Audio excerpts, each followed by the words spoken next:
Lovely ഗാർഡൻസിൻ്റെ കുഞ്ഞു വീഡിയോയിലേക്ക് എൻ്റെ എല്ലാ പ്രിയപ്പെട്ട കൂട്ടുകാർക്കും സ്വാഗതം. ഇത് നമ്മുടെ ചൈനീസ് റെഡ് ഷങ്കായി ആണ് കേട്ടോ. ചൈനീസ് റെഡ് ഷങ്കായി ഞാൻ വാങ്ങിച്ചു കഴിഞ്ഞപ്പോൾ എനിക്ക് പക്വാൻ എന്ന പേരിലാണ് കിട്ടിയത് കേട്ടോ. അപ്പോൾ പക്വാൻ കിട്ടിക്കഴിഞ്ഞപ്പോൾ ഞാൻ നട്ടു. എനിക്കൊരു 3 പൂവുണ്ടായി. 3 പൂവുണ്ടായിട്ട് ഇപ്പോൾ നിങ്ങൾക്ക് കാണാൻ പറ്റും കേട്ടോ. ഇതുപോലത്തെ ഒരു റെഡ് കളർ മുട്ടായിരുന്നു ഇതിനകത്ത് കാണിക്കുന്നുണ്ട് ഞാൻ മുട്ട. അപ്പോൾ അതുപോലെയായിരുന്നു. അപ്പോൾ ഞാൻ വിചാരിച്ചു പക്വാനാണെന്ന്. പക്ഷേ നമ്മുടെ കഷ്ടകാലം എന്ന് പറയാനായിട്ട് ആ 3 മുട്ടും അങ്ങ് കണ്ടോ, ഇതുപോലത്തെ മുട്ടായിരുന്നു കേട്ടോ. ആ 3 മുട്ടും അങ്ങ് കരിഞ്ഞു പോയിട്ടോ. അപ്പോൾ അത് കഴിഞ്ഞ് ഞാൻ ട്യൂബറെല്ലാം ഇളക്കിയെടുത്തു. എന്നിട്ട് നമ്മൾ റിപ്പോർട്ട് ചെയ്തു. ഇപ്പോൾ പക്വാനാണെന്ന് പറഞ്ഞിട്ടാണ് റിപ്പോർട്ട് ചെയ്തത്. അത് കഴിഞ്ഞപ്പോൾ പിന്നെ പൂ വരാണ്ടായപ്പോൾ എനിക്കൊരു സംശയം കേട്ടോ, ഇതാരാണെന്ന്. അങ്ങനെ അവസാനം വിരിഞ്ഞ ഒരാളാണ് ഇയാൾ, റെഡ് ഷങ്കായി, ചൈനീസ് റെഡ് ഷങ്കായി. അപ്പോൾ ഇവളൊരു ചൈനീസുകാരിയാണെന്ന് എനിക്ക് തോന്നിയിരുന്നു.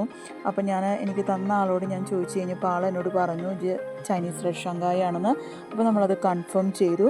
നമ്മുടെ നേറ്റീവ് ലോട്ടസ് പോലെ, നമ്മുടെ നാടൻ താമര പോലെയൊക്കെ വലിയ പൂക്കളാണ് ഇതിനകത്തുള്ളത്, ഇതിൽ ഉണ്ടാകുന്നത് കേട്ടോ. അതുപോലെ തന്നെ ഇത് നമുക്ക് സീഡ് പോഡുള്ള ഒരു വെറൈറ്റിയാണ് ചൈനീസ് റെഡ് ഷങ്കായി. അപ്പോൾ നമ്മുടെ വീഡിയോ കണ്ടവരെല്ലാം ഒന്ന് ലൈക്ക് ചെയ്യണേ, സബ്സ്ക്രൈബ് ചെയ്യണേ. താങ്ക്